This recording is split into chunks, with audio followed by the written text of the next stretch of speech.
أعوذ بالله من الشيطان الرجيم. بسم الله الرحمن الرحيم.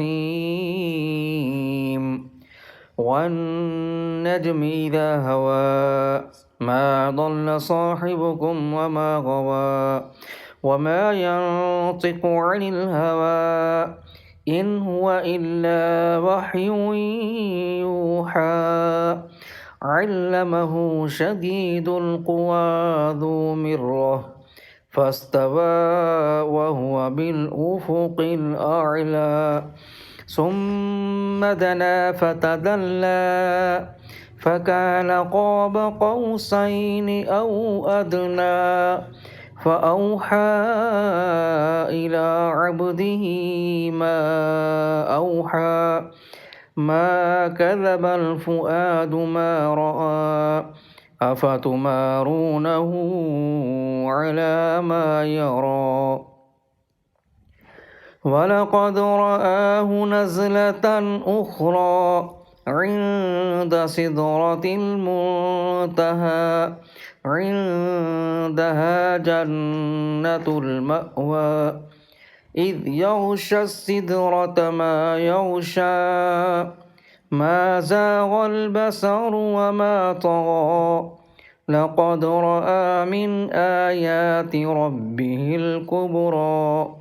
أفرأيتم اللات والعزى ومناة الثالثة الأخرى ألكم الذكر وله الأنثى تلك إذا قسمة ضيزى إن هي إلا أسماء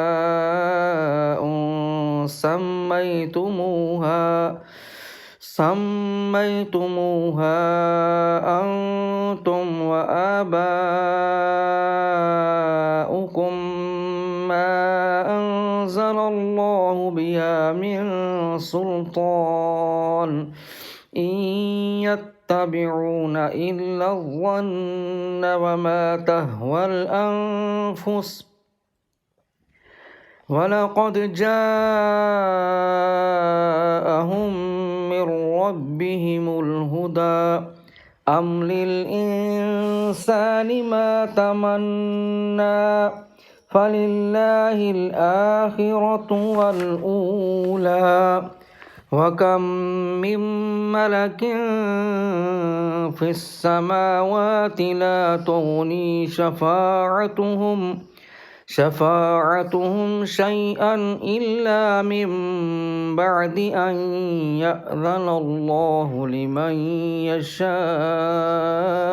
ويرضى إن الذين لا يؤمنون بالآخرة ليسمون الملائكة تسمية الأنثى وما لهم به من علم إن يتبعون إلا الظن وإن الظن لا يغني من الحق شيئا فأعرض عمن تولى عن ذكرنا ولم يرد إلا الحياة الدنيا ذلك مبلغهم من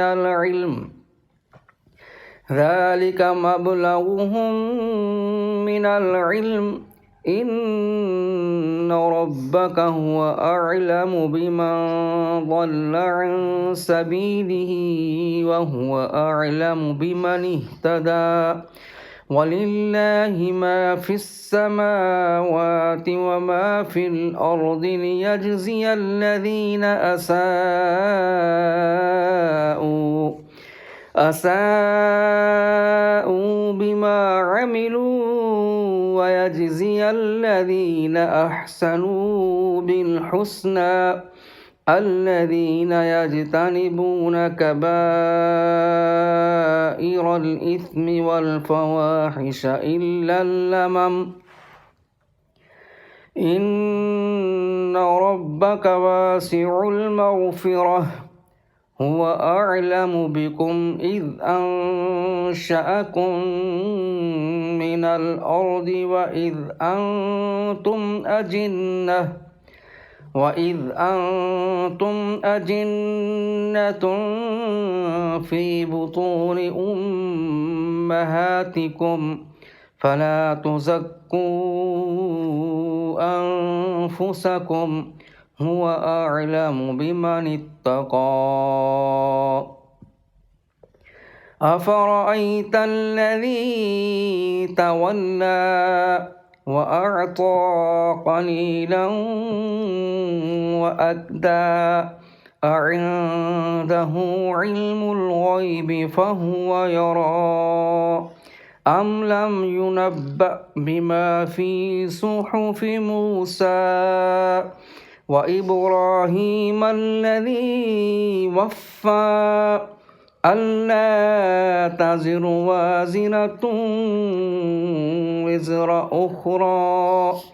وأن ليس للإنسان إلا ما سعى وأن سعيه سوف يرى ثم يجزاه الجزاء الأوفى